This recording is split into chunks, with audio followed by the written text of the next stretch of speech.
Imam Abu Bakar Ibnu Abi Syaibah dalam kitabnya Musannaf Abu Bakar Ibnu Abi Syaibah mengatakan, man rakhasa an yaqra al-Qur'an fi lailatin wa qira'ah fi rak'atin.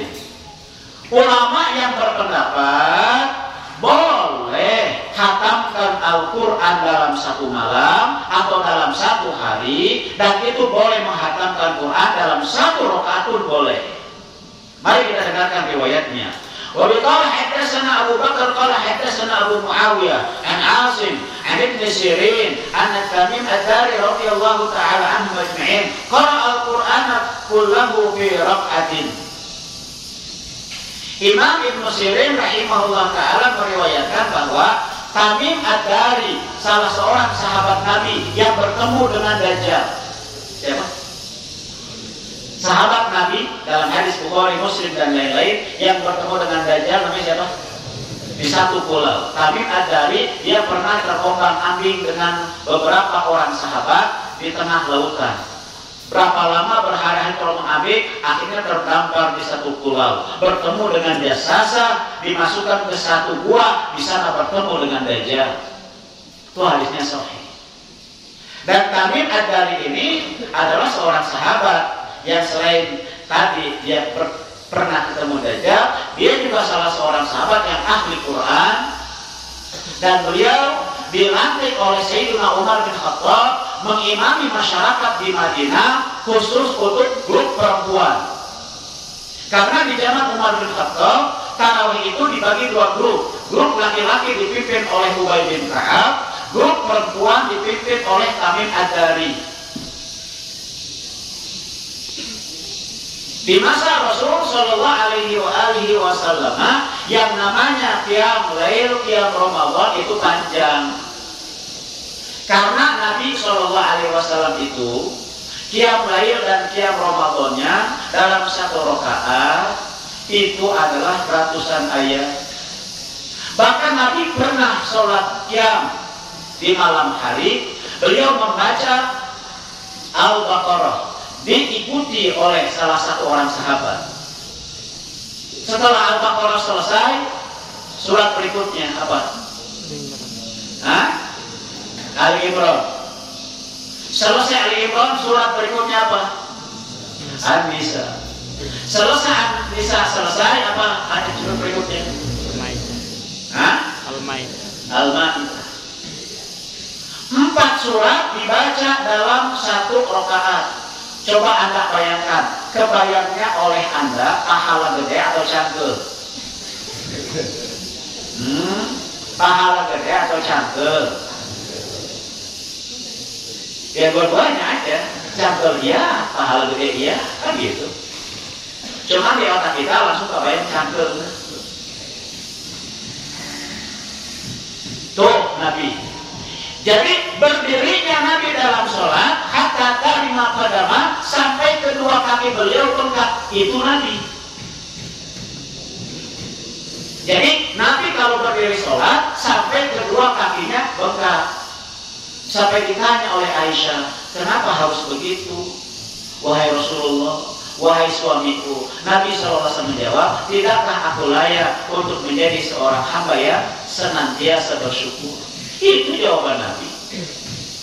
Jadi syukurnya Nabi adalah apa? Taraweh sampai taraweh. Qiyamul lail sampai apa? Kaki bengkak. Gimana? Siap? Ada yang siap mengamalkan di sini? Bersyukur qiyamul lail sampai kaki bengkak. Kayaknya kita sering kaki bengkak, main bola, main bulu tangkis ya, kaki bengkak ya, jogging sampai kaki bengkak ya. Kalau kaki bengkak karena sholat sering nggak? Nah, ibu-ibu kakinya bengkak karena lama berdiri masak. Nah, sering, suka ya? Enak. Itu sholat Nabi di malam hari sampai kaki bengkak. Lalu rukuk dan sujudnya Nabi apa? Dalam hadis Bukhari diceritakan, Nabi itu kalau sujud lamanya dengan kadar lama orang baca 50 ayat. Jadi kebayang tidak berdirinya Nabi, rukunya Nabi, sujudnya Nabi. Sujudnya Nabi itu kadarnya 50 ayat dibaca. Makanya kalau Anda sholatnya kayak Nabi, maka cukuplah 11 rakaat. Cuman siapa yang mampu? Ya enggak? Siapa yang mampu? Dan kalaupun mampu, mau tidak? Itu masalahnya, mampu dan mau. Kalau kita udah nggak mampu, nggak mau lagi, benar nggak? Halo? Kan begitu kalau kita itu, mampu enggak, mau juga enggak. Makanya mengenai qiyam Ramadan Nabi dijelaskan, Nabi pernah qiyam Ramadan dengan para sahabat itu 3 malam. Dalam hadis Abu Dawud, malam ke-23, malam ke-25, dan malam ke-27. Berjamaahnya Nabi di qiyam Ramadan tarawih bahasa kita mah. Di malam ke-23, Imam Abu Dawud meriwayatkan Nabi SAW itu qiyam Ramadan berjamaah bersama sahabat sepertiga malam.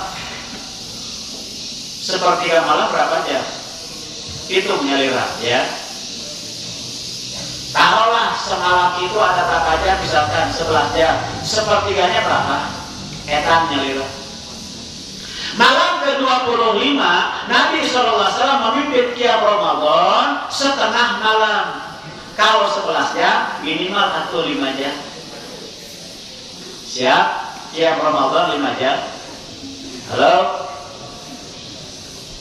Di malam 27, Imam Abu Dawud mengatakan, meriwayatkan dari sahabat, Nabi mengimami kami di malam 27 Ramadan sampai jelang subuh, sehingga kami khawatir tidak bisa makan sahur. Malam 27 panjang banget. Itu qiyam Ramadan Nabi. Makanya karena qiyam Ramadan Nabi itu begitu panjang, para sahabat begitu letih dalam qiyam Ramadan ini. Maka diriwayatkan di dalam banyak hadis, ya, bagaimana salafus shalihin di antara mereka ada yang dalam qiyam Ramadan itu mereka mengikat tali dari satu tiang ke tiang yang lain, supaya ketika mereka capek langsung jatuhkan dirinya ke tali. Nah, gimana? Para buat tali nanti gak bisa mandi.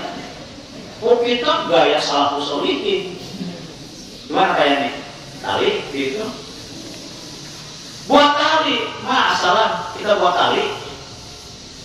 Kenapa buat tali? Supaya tidak jatuh, karena terlalu panjang, talikan dirinya.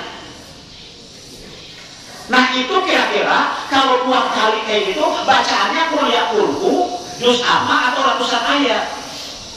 Halo? Berapa ayat kira-kira? Pasti ratusan ayat. Nah itu adalah qiyam Ramadan gaya Nabi, gaya sahabat, gaya tabi'in.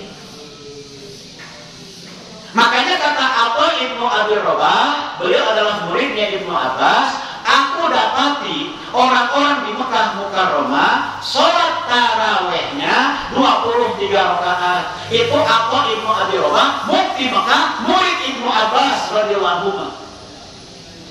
Imam Nabi, muridnya Ibnu Umar radhiyallahu anhu mengatakan, aku dapati di Madinah orang-orang sholat 36 rakaat. Allahu Akbar. Imam Syafi'i mengatakan, ulama yang wafat tahun 204 Hijriah, aku mendapati, aku jumpai orang-orang di Mekah sholat 23 rakaat. Dan di Madinah sholatnya 39 rakaat. Itu kata Imam Syafi'i. Masa beliau tuh era salaf. Imam Syafi'i mengatakan, walaysa fi dzalika min syai'un. Dan mengenai tarawih 23 rakaat maupun 39 rakaat, Imam Syafi'i mengatakan tidak perlu ada penyempitan di dalamnya. Nggak perlu dipersempit. Yang 23 bagus kata Imam Syafi'i, yang 39 bagus kata Imam Syafi'i. Lalu Imam Syafi'i menjelaskan lagi, jika mereka memperpanjang bacaan, memperlama berdiri, maka mereka persedikit rakaat menjadi 2-3, dan itu bagus kata Imam Syafi'i. Dan jika mereka mau, maka mereka umat Islam bisa memperpendek bacaan menjadi kurang dari itu, tetapi rakaatnya diperbanyak menjadi 39, dan itu juga bagus. Dan aku Syafi'i lebih memilih yang pertama, memanjangkan sedikit bacaan, mempersedikit rakaat menjadi 23, dan itu pilihanku. Imam Syafi'i dalam menyikapi perbedaan tarawehan antara masyarakat Mekah yang 23 dan masyarakat Madinah yang 39, bahasanya santun. Dua-duanya bagus. Solusinya begini. Yang pertama begini solusinya, yang kedua begini solusinya. Aneh Syafi'i memilih yang pertama. Tuh bahasa Imam Syafi'i.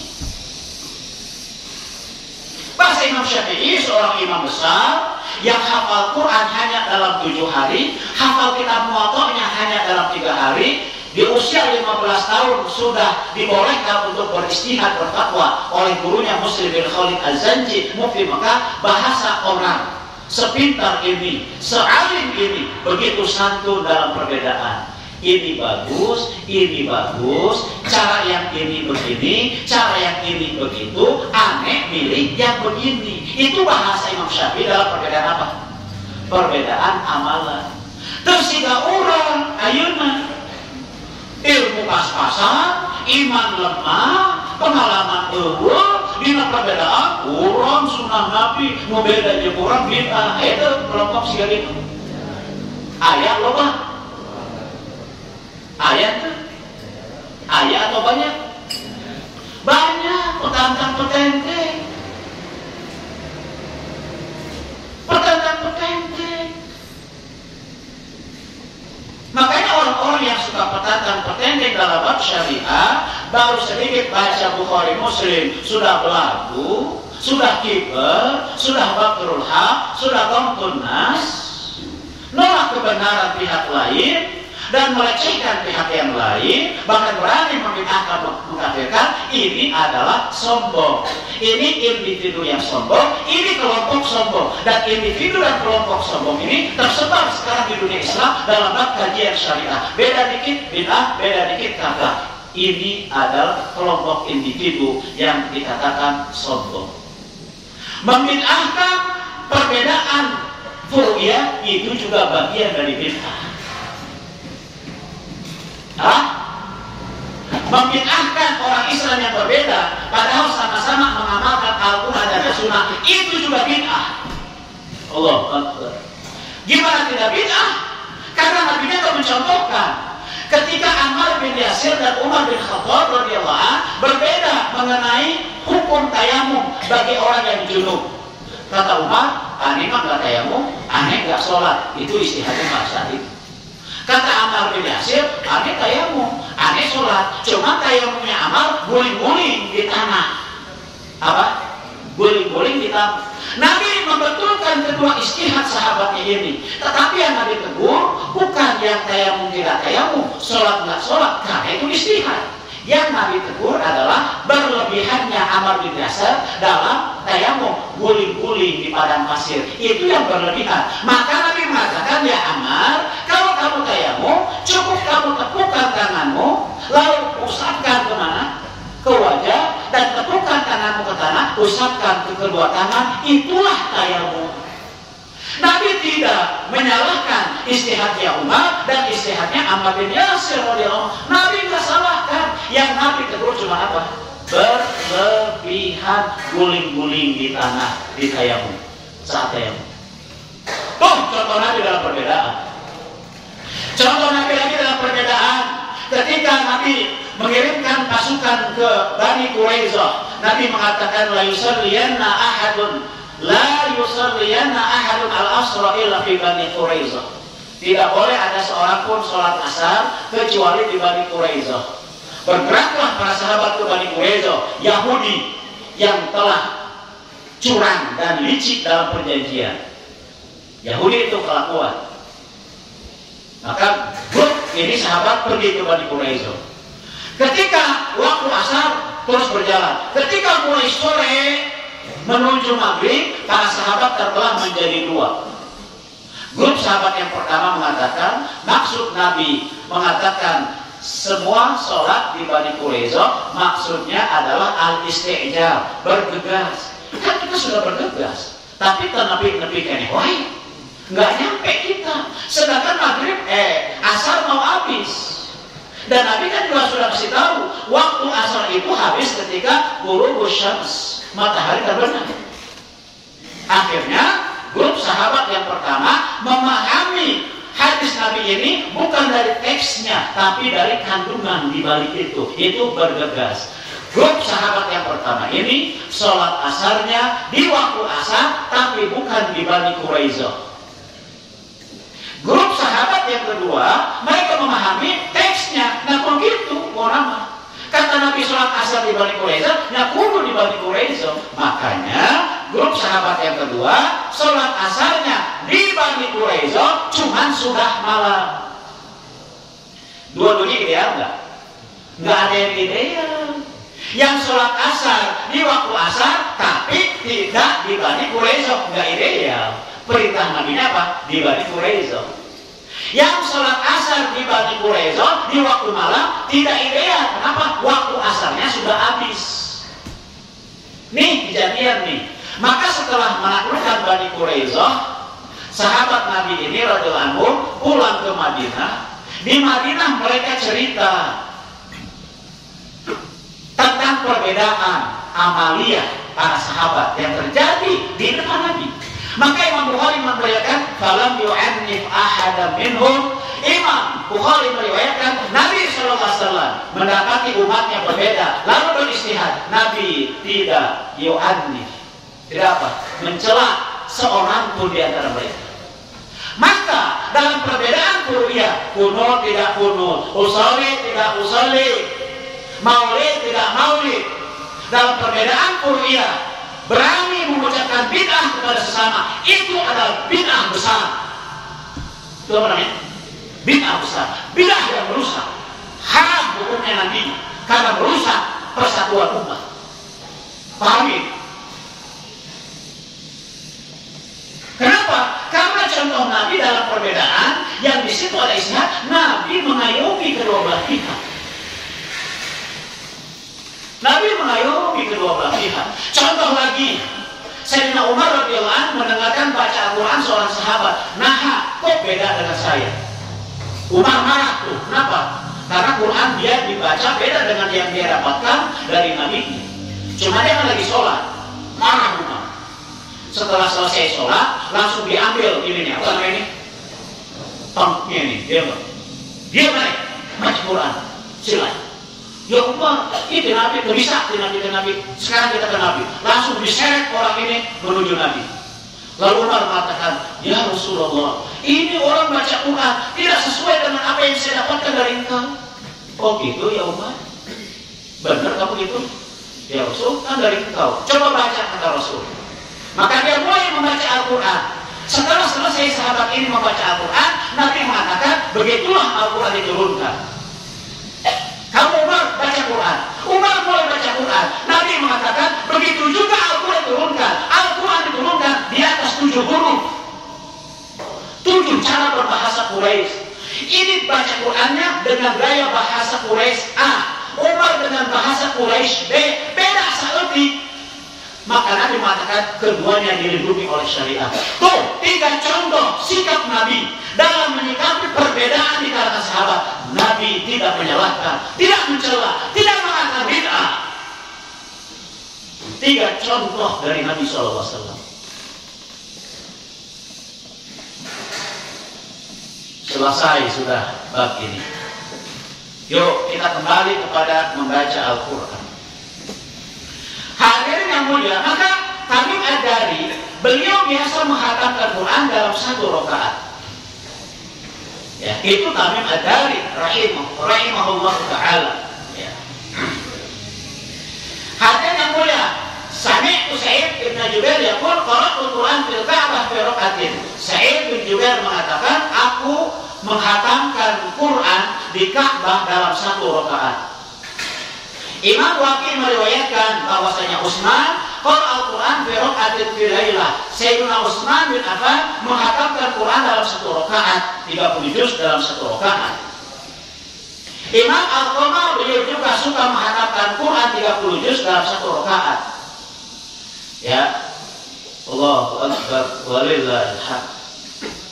Imam yang terakhir kan Ali Al-Azdi yahtimul Quran fi Ramadan fi kulli lailah. Imam Ali Al-Azdi beliau suka menghatamkan Quran di bulan Ramadan setiap malam. Nah, selesai bab mengenai khataman Quran. Maka mengenai qiyam dan Ramadan ini, ibadah Ramadan itu sudah dicontohkan. Jadi Anda mau qiyam Ramadan, kemampuan ilmu dan kemampuan Anda di mana? Oh, saya mah ilmu saya qiyam Ramadannya kuliah ulhu, yaitu ilmu Anda berarti.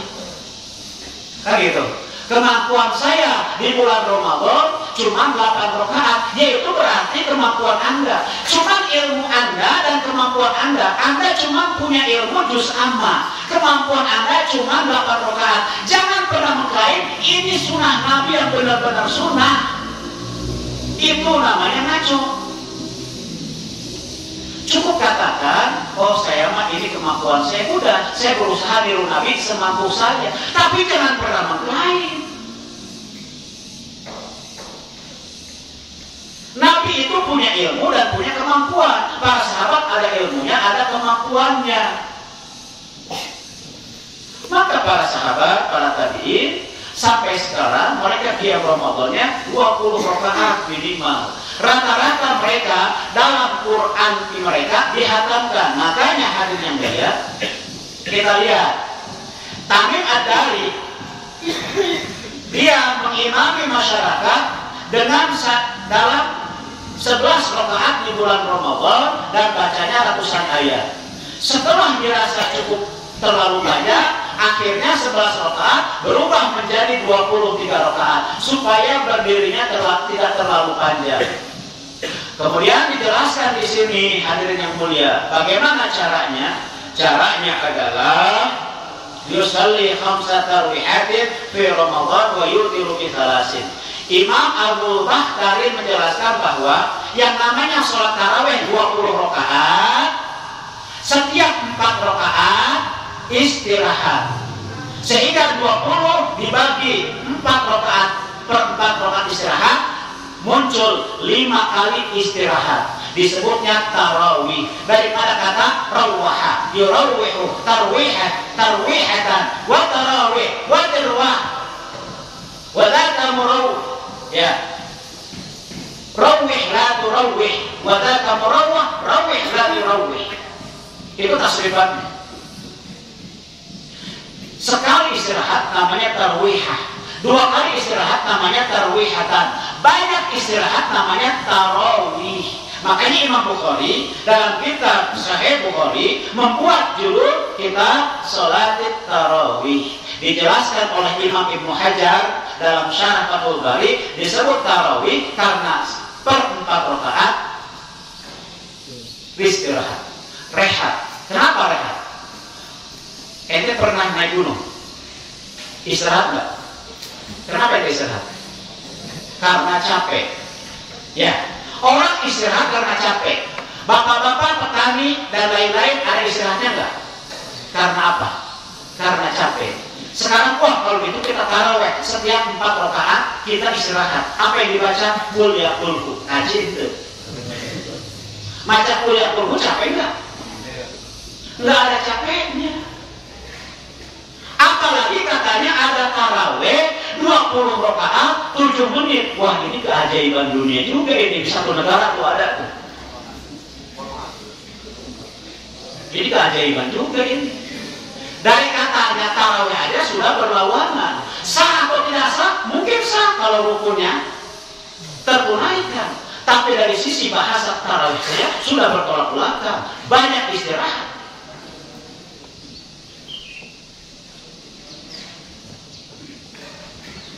Oleh karena itu Bapak Ibu yang mulia, ayo dalam bab yang Ramadan kembalilah pada ajaran Nabi SAW, pada ajaran para sahabat, para tabi'in.